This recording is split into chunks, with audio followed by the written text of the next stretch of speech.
walaupun dia pintar, tapi kalau hatinya keras susah menerima masukan dari orang. Orang kalau kemamatan pintar kan orang kebanyakan kebatalan pintar kan pikir kejaran, ya begitu. Jadi ngerasa yang paling pintar.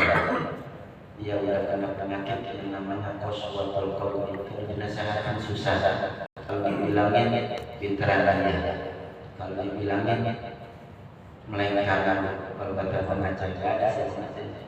Jadi mudah-mudahan dengan kita berzikir kepada Allah semakin hari hati kita semakin tenang, semakin bersih. Karena kata Rasulullah, Inna Allah la yanzuru ila ajsamikum. Allah itu enggak melihat fisiknya. Allah itu enggak melihat kita dari depannya, dari fisiknya. Inna Allah la yanzuru ila ajsamikum wala ila suwarikum. Allah enggak melihat rupa kita. Walakin yanzuru ila qulubikum. Akan tetapi Allah mandang kita dari hati kita. Kita ikhlas pada salat, ya tahu Allah sama kita. Makanya fungsinya zikir ini yang melembutkan hati, menenangkan hati dan membersihkan hati. Mudah-mudahan selama ini kita masih sering hasad, sering riba, sering ngomongin orang, sering iri hati kepada orang, susah dinasihatin. Mudah-mudahan semakin hari kita semakin baik lagi, dan mudah-mudahan hingga sampai nanti akhirnya kita mati dalam keadaan husnul khotimah. Karena yang namanya kesimpulan kan adanya di belakang atau di depan. Kesimpulan itu adanya di belakang. Begitu juga semua sesuatu. Orang main bola menang olahraganya adanya di belakang atau di depan? Di belakang. Sama juga dengan kehidupan kita. Sukses atau tidaknya kita di dunia dan akhirat adanya nanti pas kita meninggal dunia. Pas kita meninggal dunia, orang bersedih atau orang tertawa. Ada bisa jadi ada yang tertawa karena kesal kita. Jadi kalau kata para ulama, manusia yang bagus ketika dia lahir orang tersenyum. Ketika dia meninggal orang menangis. Jangan sampai ketika kita terlahir orang menangis, ketika kita meninggal dunia orang tertawa. Syukurin lo mati juga akhirnya. Orang juga apa? Susah banget bilanginnya. Yang susah dia itu kalau orang kagak benar. Kita kagak pengen begitu. Mudah-mudahan kita mati. Tentunya kita pandang pada manusia Allah. Mudah-mudahan Allah melihat kita. Akan tetapi indikasi orang yang meninggal dunia husnul khotimah itu banyak disedihin, banyak ditangisin sama orang. Bukan karena apa-apa, karena kehilangan orang yang telah bermanfaat buat banyak orang. Kan khairun nas anfa'uhum linnas. Kalau orang sering ngaji, orang sering sholat, orang sering beramal soleh, sedekah, kalau meninggal dunia pasti dicari orang itu. Pasti mana yang kemarin sholat di bukan, mana yang kemarin sering ngaji, mana yang kemarin sering sedekah maupun ini pasti dicari. Dan orang merasa sedih. Mudah-mudahan kita semua ini di akhir hayat kita, di ending cerita daripada kehidupan kita menutup usia dalam keadaan baik. Ini malam memang suasananya gerimis dan ini. Jadi di dalam Islam ada istilah al-ajru ala qadri masyaqqah. Itu di dalam Islam. Ini bukan hadis, tapi ini adalah usul fikih, kaidah dalam Islam. Al-ajru ala qadri masyaqqah. Pahala itu diberikan atas dasar sukar atau tidak sukarnya dia mengerjakan sesuatu. Semakin berat orang itu melaksanakan sesuatu, pahalanya semakin gede. apalagi lucu dari pertama dia datang pulang ngantuk itu nggak pulang lagi. Pahala paling gede, rumahnya paling jauh. Karena dia lebih berat dibanding orang yang rumahnya dekat. Lebih berat. Apalagi di jamaah, budaya lebih banyak daripada yang udah singkat. Lebih banyak. Jadi kita bergembira, termasuk orang-orang yang berusaha yang malam malam hujan gerimis, ya enaknya di rumah sih tiduran. Tapi kita masih bisa memilih jalan yang baik, berzikir kepada Allah, apalagi ini malam Jumat. Mudah-mudahan kita semua diberi taufik dan hidayah, karena hidayah dan rahmat Allah lah yang kita harapkan. Jadi ampunan Allah ini yang kita harapkan. Makanya malam hari ini setiap seminggu sekali kita PDKT sama Allah, kita raih Allah, kita ngobrol sama Allah dengan zikir tadi. Anggap aja kita lagi ngobrol sama Allah, kita minta dosa-dosa kita diampuni oleh Allah Subhanahu wa Ta'ala. Karena kita akui dosa kita makin hari makin bertambah. Bisa jadi bukan malah kurang, tapi dengan zikir mudah-mudahan Allah melihat kita, melihat keinginan kita dan kesungguhan kita, Allah ampuni dosa-dosa kita. Malam hari ini saya tidak menyampaikan fikih karena pengalaman dan banyak yang hadir juga. Saya menyampaikan sebuah ayat di surat Al-Ma'arij. Ini ayat pendek. Ayatnya pendek-pendek, juz 29. Surat Al-Ma'arij ayat 19. Kata-katanya pendek, ayatnya pendek-pendek, tapi begitu. Kata Allah Subhanahu wa Ta'ala, A'udzu billahi minasyaitonir rajim. Bismillahirrahmanirrahim. Innal insana khuliqa halu'a. Idza massahu asy-syarru jazu'a wa idza massahu al-khairu manu'a. 3 ayat. Tapi ada tulisannya beberapa ayat. Innal insana khuliqa halu'a. Sesungguhnya kata Allah nih, manusia itu diciptakan halu'a.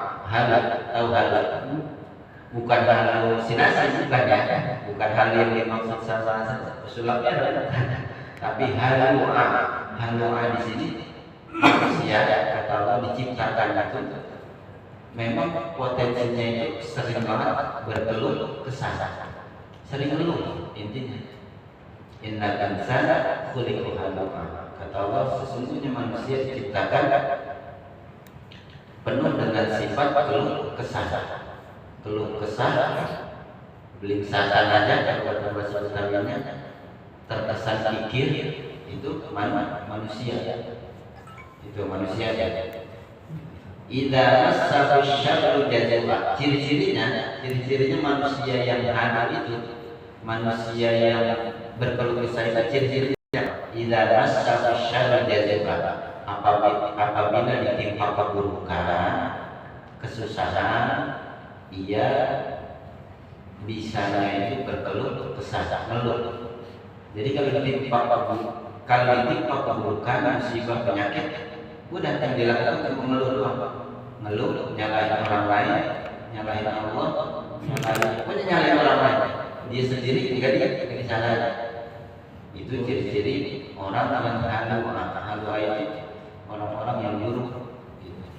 Wa idza massahul khairu manu'a. Dan apabila kata Allah itu ciri-ciri kedua, apabila dia ditimpa kebaikan, dikasih kaya, dikasih enak, dikasih sehat, malas itu malas sedekah, malas ibadah, malas berbuat baik. Jadi giliran susah ngomongnya selebar gagal. Gue lagi susah banget ini, gimana sih ya? Sialan banget ini, gimana? Itu orang semua tahu. Orang dibikin semua tahu. Gue lagi sakit ini semua tahu. Tapi giliran dia lagi enak banyak duit, kagak bilang enak, kagak bagi-bagi, pelit. malas ibadah, giliran susah ibadah. Ya karena pengen dilihat orang baik, pengen ya segala macam dan lain sebagainya. Itulah yang kata para ulama, sifat-sifat ini mendekati sifat-sifat orang munafik. Jadi hawa itu 11-12 dengan munafik. Jadi ciri-cirinya itu kalau dapat ujian, dapat kesusahan, ngeluh, udang-udang, pelit lagi. Udang-udang, pelit, pokoknya nggak bisa diem. Apanya dikata marah-marah segala macam, sampahnya disalahin, termasuk Allah Subhanahu wa Ta'ala disalahin. Ya Allah, emang gue salah apa sih? Salah apa? Dosa di banyak banget. Pakai ngomong salah apa? Ya Allah, dosa apa aku gitu. Itu kan seolah-olah tidak menerima takdir. Ya udah, kalau kena penyakit mah ya udah terima, sabar, obati, ikhtiar. Yang mungkin Allah lagi menegur kita. Kayak kemarin di bahasa itu saya babnya lagi ditegur, saya pecat. Ya itu lebih baik daripada nyalain apa, daripada bilang ya Allah mau salah apaan sih kok ini kasih sakit gitu. Lebih baik lagi ditegur oleh Allah Subhanahu wa Ta'ala. Bisa jadi kalau kita nggak dikasih sakit, lah nambah jadi lupa, nambah jadi kemana badannya gitu. Ya, karena memang kayak Fir'aun itu, tahu Fir'aun? Enggak.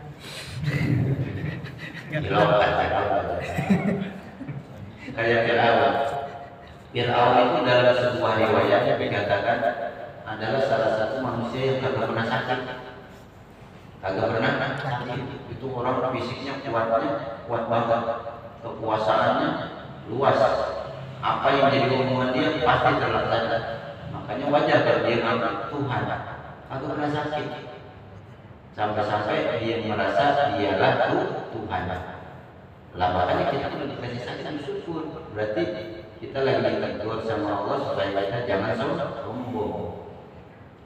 Takutnya nanti kayak Fir'aun seperti itu. Jadi kita bisa merasakan enaknya makan ayam kalau kita lagi sakit. Kita bisa ngerasain enaknya makan jagung kelutuk kalau gigi kita lagi sakit. Bukan lagi enak kalau kita lagi sakit. Wah, gigi kemarin lagi gigi sehat. Enak kayaknya makan jagung kelutuk. Sekarang kagak bisa.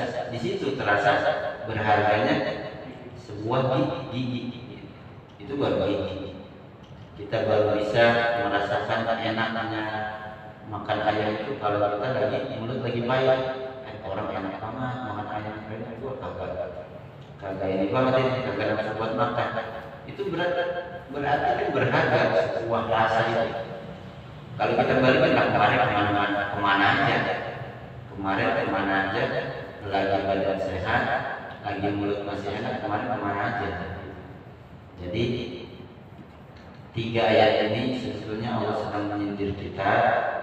Ya kalau lagi ditimpa keburukan, ya sabar, introspeksi diri. Mungkin kita lagi betul. Kalau kita lagi dapat kebahagiaan, lagi dapat rezeki, gunain rezeki itu buat hal yang bermanfaat. Zakat, ingat zakat 2,5% kalau sudah mencapai besoknya. Ya kalaupun kita belum nyampe besoknya, minimal sudah poin berapa kayak kita mampu, kita dapat rezeki gitu. Habis dapat uang kaget dari bos, ceperan misalkan, tapi halal ya. Kita kasih zakat, kita bantu teman yang lagi kesusahan, saudara, adik, abang yang lagi kesusahan, bantuin. Itu kalau kita lagi senang. Jangan kita lagi susah, kita ngomong selebar jagat ke saudara atau teman minta tolong, tidak lagi senang, lupa sama saudara, lupa sama teman. Itu kan apa namanya, dilaknat oleh Allah Subhanahu wa Ta'ala. Sebetulnya ada lanjutannya lagi. illal musallin. Kalau kita tidak mau dapat karakter kayak gitu, kata Allah di ayat keempatnya, di ayat ke-22, illal musallin. Kalau kita nggak mau kayak gitu, kita disuruh sholat. Banyakin sholat. Pertama banyakin sholat. Karena sholat itu kalau kita resapin, tahu kita nggak ngerti artinya, kita nggak ngerti lah artinya. Tapi kan dari gerakan kita bisa paham. Kalau kita lagi rukuk berarti kita lagi merendah di hadapan Allah. Kalau kita lagi sujud, ini kepala kita yang tiap hari diagung-agungkan kita taruh di bawah. Berarti kita merendahkan kesombongan kita hilangkan kesombongan kita dan lain sebagainya. Kita resapi maknanya, maka karakter yang tadi itu hilang. Sadar kalau kita resapi. Jadi kata Allah, kalau kalian ingin terhindar dari sifat yang tadi itu, yang ngeluh dulu, yang pelit, gitu, kita disuruh sering sholat. Alladzina hum ala sholatihim daimun. Sholatnya tidak sekedar sholat, tapi sholatnya harus daimun, konsisten, istiqomah. Jangan ditinggal, jangan tak sholat, jangan sholat, kalau tak sholat, enggak, pasti masih terkena yang tadi. Masih kadang-kadang. Tapi kalau insya Allah kalau sholatnya tidak pernah putus, udah gitu kita bersapi, insya Allah kita terhindar. Atau kalau kita nggak terhindar, dikitlah kemungkinan untuk berbuat seperti itu. Walladzina fi amwalihim haqqun ma'lum. Nah ini yang kedua. Kalau kita mau terhindar dari sifat tadi, kita harus sadar bahwa di antara harta kita itu ada hak orang lain. Itu. Jadi kalau kita merasa harta kita cuma dititipkan, kita punya mobil, kita punya motor, kadang-kadang kita kan merasa ini punya gua. Ini mobil bisa beli ya karena kerja gua. Kadang-kadang kita gitu ya merasa. Bukan karena orang lain. Ini murni karena gua, bukan karena gua, bukan karena sombong. Kadang-kadang kan kita begitu. Wah punya mobil, nah iya gua rumah. Jadi payah gua ini dari itu orang. Kadang-kadang kita begitu. Kadang-kadang kita memerduakan orang tua, memerduakan teman, apalagi memerduakan Allah itu lebih parah lagi. Padahal semua itu adalah titipan Allah. Di surat Yasin ada faida arada ayatul lahu kun. Kalau Allah berbalik gampang banget. Hitungan menit, hitungan detik, hitungan hari, amruk bisa. Amblas bisa. Rasain kan? Itu dirasa ada. Itu gara-gara tukang es, ambles langsung. Gara-gara tukang es, gitu. Gara-gara tukang es, udah kiai juga, udah pejabat juga, ambles langsung di mata masyarakat. Ya, gara-gara transaksi itu tidak ada ayatuna lahu kun wayakun. Kalau bukan ada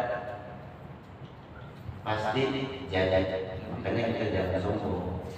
Kita harus sadar di setiap harta kita ada orang lain. Kita kasih hati-hati, kita berangkat ke masjid, sholat, atau kita infakkan ke hal-hal kebaikan sosial. Kalau ada barang yang udah nggak kepake di rumah, pakaian bekas apa yang masih bermanfaat, kasih orang, jangan disimpan baik. Daripada yang makan tikus, mendingan dikasih orang lain yang lagi kebanjiran, yang lagi kena bencana alam, kasih. Apalagi apa ke Palestina sama donasi yang lagi kesusahan dan lain sebagainya, itu lebih berguna. Jadi untuk menghilangkan kesombongan itu, salah satunya tadi dengan sholatnya harus istiqomah. Yang kedua, kita harus sadar bahwa pada kita terdapat hak orang lain. Ada lagi sisi berikutnya nanti di lain kesempatan. Jadi minimal wajah kita sering sholat dan kita intinya supaya kita di kajian sholat jangan sampai putus. Yang kedua, jangan sombong. Karena kita bisa begini ya karena Allah. Kita bisa begini kayak sekarang kita bisa baca, bisa nulis karena Allah dengan perantara orang tua kita. Perantaranya orang tua kita. Hakikatnya dari Allah, tapi perantaranya melalui orang tua kita yang kolai kita, yang ngasih duit kita. Masa iya kalau kita mau sombong? Walaupun sekarang kita lebih pintar dari orang tua kita, bisa lebih kaya. Nah, tapi itu semua nggak bakal terjadi tanpa jasa orang tua, apalagi tanpa campur tangan Allah Subhanahu wa Ta'ala. Makanya kita harus sadar apa yang ada di badan kita ini semua harta kita yang kita punya itu cuma titipan. Kalau Allah mau cabut, seketika ini juga bisa. Terserah Allah. Ya cuma itu. Kadang-kadang kita bisa jadi termasuk orang yang sedang diuji oleh Allah Subhanahu wa Ta'ala dengan kekayaan, dengan kelimpahan harta. Makanya kalau kita lagi banyak duit, lagi dapat uang kaget, tahu-tahu kaya, jangan senang dulu. Bisa jadi ini ujian dari Allah Subhanahu wa Ta'ala. Dan orang kalau menaikkan udah tinggi kan kalau jatuh sakit. Semakin tinggi kita naik, kalau jatuh semakin sakit. Makanya semakin kita dapat materi banyak, semakin harta banyak, kita harus siap jatuh. Jadi caranya gimana? Mindsetnya adalah ini bukan punya kita, ini titipan dari Allah Subhanahu wa Ta'ala. Dengan begitu kita nggak sombong. Dengan begitu kita nggak pelit sama yatim. Karena apa? Kita merasa yang kita punya adalah hakikatnya, bukan punya kita. Hakikatnya bukan punya kita, tapi punya Allah Subhanahu wa Ta'ala. Itu saja yang ingin saya sampaikan. Semoga bermanfaat untuk diri saya pribadi dan para sahabat-sahabat sekalian. Kita saling mengingatkan, kita saling memperbaiki. Ya kalau memang di antara kita sahabat sekalian ada yang berbuat salah, nggak apa-apa.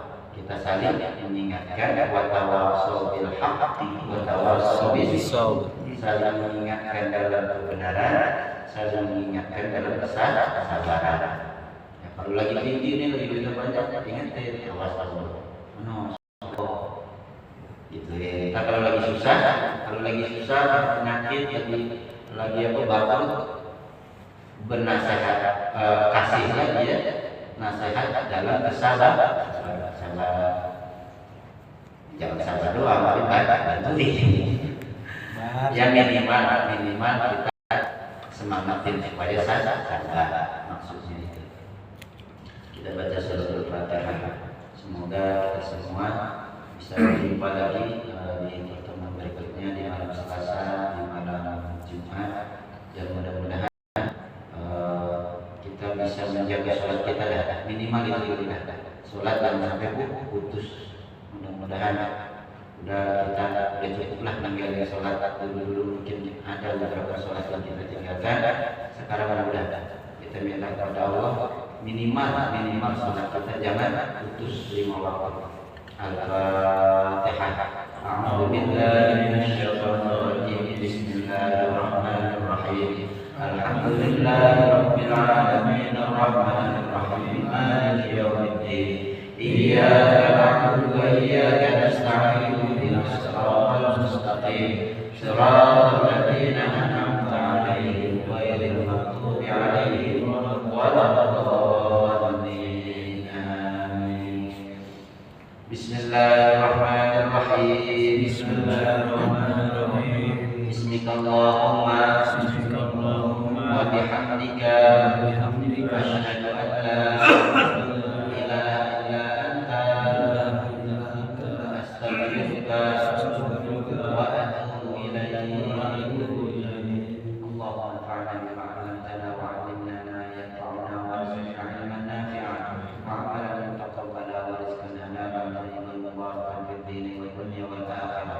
Rabbana atina Sallallahu ala sayyidina Muhammad wa ala alihi wa sahbihi wa sallam. Walhamdulillahi rabbil alamin.